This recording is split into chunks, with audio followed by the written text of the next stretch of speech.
एक बार की बात है, एक गुरु और शिष्य जंगल के रास्ते से कहीं जा रहे थे तो रास्ते में शाम होने लगी और उनको पानी की प्यास लगी। तो पास में एक गांव आया और जैसे ही वह गांव में पहुंचे तो उन्हें एक झोपड़ी दिखाई दी। गुरु और शिष्य झोपड़ी की तरफ गए और उन्होंने आवाज लगाई और तभी एक आदमी और उनकी पत्नी साथ ही साथ में उनके 3 बच्चे भी आए जो फटे पुराने कपड़े पहने हुए थे। गुरु ये सब दृश्य देख रहे थे कि इतना बड़ा खेत है, इन्होंने फसल इसमें क्यों नहीं लगाई हुई है। तो गुरु ने सबसे पहले तो पानी के लिए आग्रह किया कि हमें पानी मिल सकता है क्या। तो उन्होंने गुरु और शिष्य को पानी पिलाया। अचानक गुरु ने कहा कि अगर आप इस खेत में खेती नहीं करते तो फिर अपना जीवन यापन किस तरीके से चलाते हैं। तो उस आदमी ने कहा कि हमारे पास एक भैंस है और इस भैंस का दूध बेच करके पैसे कमाते हैं और इसी से हम परिवार की आजीविका चलाते हैं। गुरु ने उनकी इस बात को ध्यानपूर्वक सुना और उनके बीच में कुछ देर तक बातचीत हुई, लेकिन अंधेरा हो चुका था। तो उन्होंने यह निर्णय लिया कि आज की रात हम यहीं रुकेंगे। लगभग मध्य रात्रि के करीब गुरु ने शिष्य से कहा कि हमें इस भैंस को ले जाना होगा और इस भैंस को ले जाकर कहीं जंगल में छोड़ना होगा। तो शिष्य ने सोचा कि इस तरीके का गलत काम भला मैं कैसे कर सकता हूँ। अगर मैं इस भैंस को लेकर के जाऊंगा तो यह आदमी बाद में अपना जीवन यापन कैसे करेगा। लेकिन गुरु का आदेश था, उसको करना पड़ा। वह अपने गुरु के साथ चला गया और आधी रात को गुरु और शिष्य निकल लिए, लेकिन भैंस को भी अपने साथ ले आए और बहुत दूर छोड़ दिया ताकि वहां से भैंस वापस अपने गांव में ना आ सके।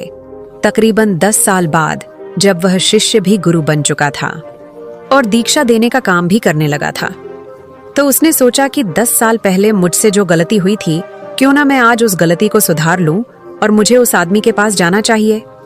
वह उस आदमी के पास जाता है, लेकिन वहां पहुंचकर वह देखता है कि खेत में फसलें लहरा रही हैं और बगीचे लगे हुए हैं।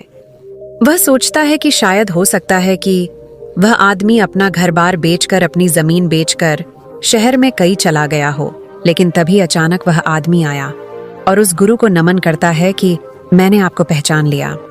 बरसों पहले आप और आपके गुरु साथ आए थे, लेकिन उस दिन रात को अचानक पता नहीं क्या हुआ कि हमारी भैंस हमें छोड़कर चली गई और अब हमें कोई दूसरा काम करना था जिससे हमारी आजीविका पुनः सुचारू रूप से चल सके।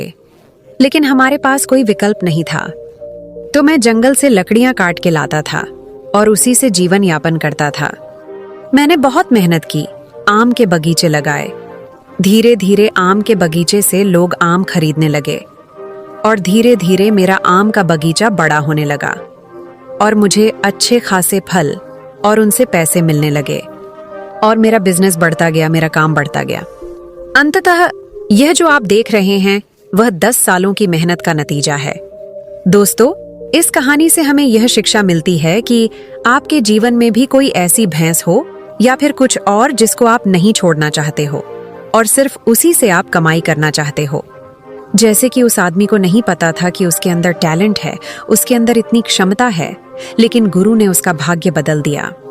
दोस्तों, हमेशा परिवर्तन तभी होता है जब आपके पास कोई विकल्प नहीं होता है, और जब आपके पास कोई विकल्प नहीं होता है तो सिर्फ आपके पास जो रास्ता होता है आप उसी पर चलते हैं, और जब आप उसी रास्ते पर चलते हैं तो जीवन में आपको सफलता जरूर मिलती है।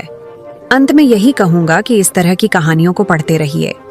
दोस्तों, अगर आपको ऐसी ही मोटिवेशनल कहानी सुनना पसंद है तो हमारे चैनल को सब्सक्राइब करके बेल आइकन को प्रेस जरूर कर लें।